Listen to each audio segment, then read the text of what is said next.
For a while, it seemed the race in New Hampshire's second CD was going to be a general election matchup between incumbent Annie Kuster and Brookline Rep.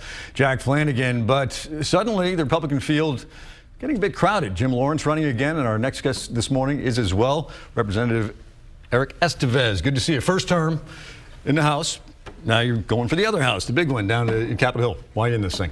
Well, first of all, it's a pleasure to be here. I want to thank you and WMUR for the invitation. It's a pleasure to be here. I'm running for several reasons. We have our veterans that continue to be disrespected on the battlefield. For example, the rules of engagement are entirely unfair. Our troops are more afraid of fighting lawyers when they come back home than the enemy on the battlefield. They also are denied the services and benefits that they're entitled to here at home. Secondly, we need to get our economy moving again. We have something called the brain drain going on in New Hampshire. That's what economic professors call when you have a max exodus of young people leaving the state due to lack of opportunity and affordability. So I want to bring jobs here, particularly biotech jobs and other recession-proof businesses to stimulate the economy. And thirdly, the Second Amendment is under attack. Our constitutional rights are under attack. President Abraham Lincoln used to say, beware of messing around with the Constitution, for it's the only safeguard of our liberties. So I think we need to do everything we can to protect the constitutional rights as well. And in regard to international affairs, I take the Teddy Roosevelt approach. We need to speak softly but carry a big stick. At the present time, our enemies no longer fear us and our friends no longer respect us or trust us. So I think that we need to continue to build coalitions around the world. And secondly, we need to remain on the offense against radical Islamic terrorists. Yeah, I mean, these are all issues that every candidate is talking about right now, but you find yourself in a Republican field with Jack Flanagan, Jim Lawrence. I just mentioned their names. Why you? What makes you more qualified? Why can you do the job better than the other two? Well, I've been a very bipartisan leader. I've demonstrated tremendous amounts of political courage in the New Hampshire House of Representatives. And secondly, my campaign is best positioned to win the general election. I have an excellent campaign staff made up of faculty members at MIT and Harvard University. I have an awesome campaign manager who's a graduate of West Point and MIT. And again, we are the best choice to beat Congresswoman Kuster in November. Yeah, so it's going to be a tough road in the second CD. We'll see what happens in the primary. But I've talked to you a couple times at the State House. You're versed on legislation. You're obviously convicted in your beliefs. But people are going to start looking at, all right, we know what the policies are. We know where they stand. Who's the person? Now, if you Google your name, and you know this, some questionable things come up. I'm not going to go over them. There's resumes that may be exaggerated, pictures that may have looked like they were with Charlie Baker, but they weren't supposed to be.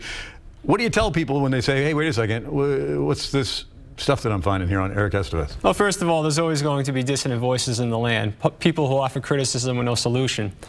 But the fact of the matter is, I'm not going to allow negative political attacks to distract me from talking about the real serious issues facing the people of the state of New Hampshire, and if I'm in Congress, the United States.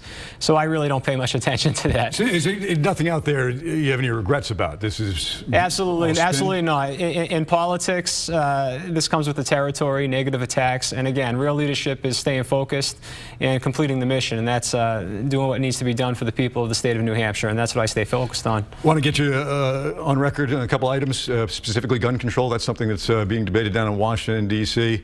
Let's separate the shooting in Orlando and just talk about the issue in a vacuum, as we just did with Rich Ashew. What do you think is the appropriate steps that need to be taken, if anything, when it comes to gun control or reducing gun violence? Yes. Well, first of all, I support the Second Amendment. I'm a strong believer in protecting the constitutional rights. The Congress of the United States should not be in the business of taking rights away. They should be in the business of protecting rights. So I think that it's important that we stay focused on fighting radical Islamic terrorists. That should be the top priority of anybody in Congress at the present time, not punishing law-abiding citizens. So these background checks, you're not in favor of any adjustments or anything along those lines when it comes to a person's ability to buy an AR-15, for instance?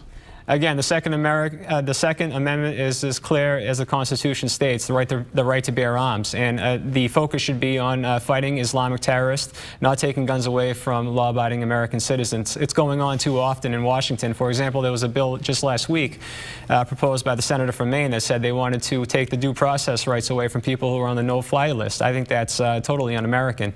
So the focus should be fighting radical Islamic terrorists, not punishing law-abiding American citizens. Let me ask you about Donald Trump at the top of the ticket. Good for the party, bad for the party, good for the country? Where do you stand with Donald Trump?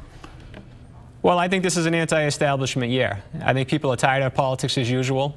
They're tired of the political spin. They're tired of the nasty political attacks. They want somebody that's going to get the job done. And while Donald Trump is not the perfect candidate, I still think, in my humble opinion, he's better than Hillary Clinton. Have you supported a candidate in the primary process? I didn't support anybody in the primary, and the reason why is because I believe as an elected official, I do not have the right to tell any of my constituents who to vote for. The people have, I believe, the right to make up their own decisions. So I did not endorse anybody in the primary. We did have several good candidates, but I did not support anybody in the primary, no. All right, well, let's talk about your primary once again. I mean, when it comes to name ID, people aren't really even paying attention. We can look at the governor's race and see that even people that we think everybody knows, not too many people are familiar with. But your name ID is going to be a problem for you. I don't think so. I don't think so. Not at all. Why's that? Well, I think I've been a very a proactive legislator. I think I have a lot of connections around the state, and I think I'm respected on both sides of the aisle. So I don't think that's going to be an issue. But I think the issue at the present time is people are not paying attention to politics because they're just so tired of politics. There was a show in England in the early 1960s. It was called Stop the World, I Want to Get Off Now. Unfortunately, we don't have that option. And I think that at the present time, people are disgusted with politics, but once they get to know who I am and know where I stand, they're going to get energized and I think get involved in the political process again. So I'll end it like this. Every candidate says, you know what, I'm going to go down to Washington and change things, and we still see the same things happening over and over in Congress, both sides of the aisle. Why could you make a difference? What would you do differently? Well, I think I can make a difference because I'm not part of the political establishment. I'm my own man. And I think I'm very diplomatic, and I always do what's in the best interest of the American people. And I don't owe any favors to anybody. And I think it's also important to note that we need to start working together. I think unity is very important. Abraham Lincoln used to say a nation divided cannot stand. In 2016, our nation is very divided. A recent Gallup poll indicated that 50% of the American people do not like Donald Trump or Hillary Clinton. As an American, that concerns me because we're a very united, we are a very divided country. Regardless of who wins this presidential election, we will continue to be divided, and we need somebody in Washington that will help bridge the gap and work together for all Americans. But obviously, strong feelings on both sides. Best of luck to you moving forward. Thank you very much. Back again soon.